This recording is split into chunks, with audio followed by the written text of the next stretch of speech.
It wasn't a rumor anymore. It wasn't contained. People felt it in every breath, and there was nowhere left to ignore it. This is Project Anoxia. Chapter 6. Public Reaction. The first widespread realization did not come from an announcement. It came from absence. At 6 o'clock of local time, multiple cities reported the same issue simultaneously. Emergency numbers connected, but no one answered. The line remained open, silent, waiting. Callers spoke into it anyway, describing symptoms, asking for help, repeating addresses. No response came. At 6:20, people began calling again. At 6:45, they stopped expecting an answer. Hospitals did not close. They simply stopped admitting. Doors remained open. Lights remained on. Inside, capacity had already been exceeded. Staff moved between patients without speaking unless necessary. Oxygen supplies were rationed openly now, not announced, not explained, just visible. Those without support watched those with it. No one explained why. At 7:30 UTC, the 6th public broadcast aired. It was shorter than the previous one, less confident. Increased demand on emergency services has resulted in temporary delays. Citizens are advised to remain calm and avoid unnecessary travel. No mention of air, no mention of oxygen. At 800 UTC, social media platforms began to fill with unfiltered content. Videos, messages, streams, people speaking directly into cameras. I can't breathe properly. Something's wrong with the air. Why is no one saying anything? Some videos showed crowds outside hospitals, not violent, just waiting. Others showed arguments, people demanding access, staff refusing. At 8:40 UTC, the first large-scale panic buying began. Not food, not water, air. Portable oxygen cylinders, medical kits, breathing apparatus. Supplies disappeared within hours. Prices surged immediately. At 9:15 UTC, retailers closed early. Not officially, they simply ran out. At 9:40 UTC, the first public accusation aired live. A caller on a local radio station. "You're lying. This isn't normal. People can't breathe." The host attempted to redirect. Failed. The line disconnected. At 10:05 UTC, Layla stepped outside for the first time in 2 days. The difference was subtle, but undeniable.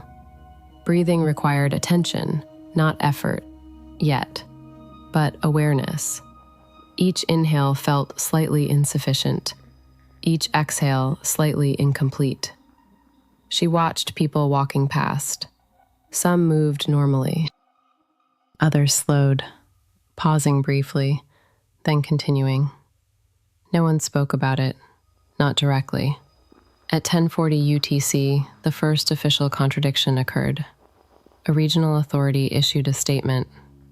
There is no evidence of atmospheric change affecting human health. At 11 UTC, a hospital released internal footage, not intentionally, a leak. The video showed rows of patients, limited oxygen supplies, staff making visible decisions, who received assistance, who did not. The video spread, faster than it could be removed. At 11:45 UTC, the narrative fractured. Some believed the official statements, others believed what they saw. At 12:10 UTC, arguments moved from online to physical spaces. A pharmacy reported its first altercation. 2 customers, 1 remaining oxygen unit. Security intervened. No resolution satisfied either.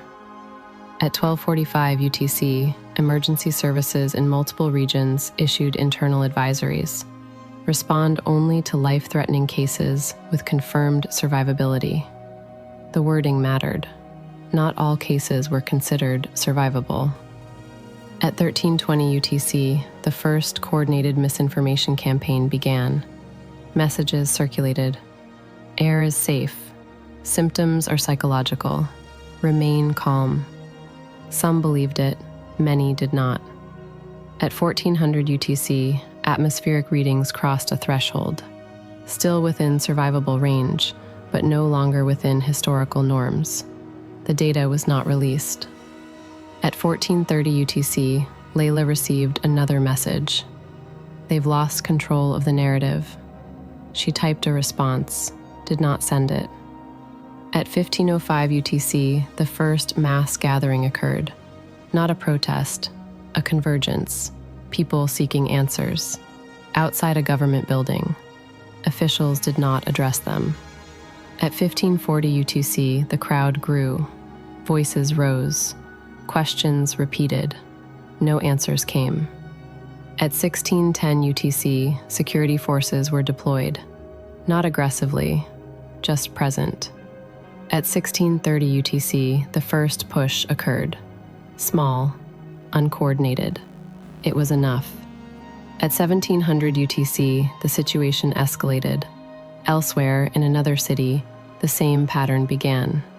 At 1745 UTC, transportation systems reported irregularities, delays, staff shortages. Some routes stopped entirely. At 1820 UTC, flights were grounded in multiple regions, not due to weather, due to crew condition. At 1900 UTC, the seventh broadcast was scheduled. It was delayed. At 1930 UTC, it aired. Different tone, more direct. Authorities are investigating unusual environmental conditions. Citizens are advised to remain indoors where possible. No reassurance followed. At 2010 UTC, the acoustic pattern returned. 26 seconds. Complex. Layered. Almost intentional. No system acknowledged it. At 2100 UTC, reports of violence increased. Not widespread, but no longer isolated. People fought over supplies, access, priority.